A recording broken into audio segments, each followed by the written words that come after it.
السلام عليكم خوتي اخواتاتي ومرحبا بكم في فيديو جديد. وكنشكر الناس اللي تضمت جداد في القناة.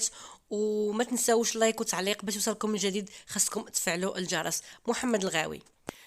يوم الاثنين محمد الغاوي، الفنان محمد الغاوي دخل المستشفى العسكري باش يعمل عملية جراحية دقيقة بعد تعرضه لنزيف داخلي في المخ. مسكين بقى فينا صراحة. كملوا الفيديو حتى الاخير باش تعرفوا التفاصيل كلها. محمد الغاوي كان تيعاني بواحد الالم حاد في الراس ديالو طيله يوم الاثنين. وكان محمد الغاوي كان غادي يدير واحد العمليه جراحيه يوم الثلاثاء. وكيفاش بانه عرفوا مريض؟ هو كان غيصور واحد البرنامج وتعطل في القناه الاولى، وتعطل تاخر على الموعد ديال التصوير. وهما تيعيطوا ليه في التليفون، ما ردش على الاتصالات الهاتفيه من طرف الصديق ديالو اللي كان المنتج اللي كان تيعيط ليه ديال البرنامج.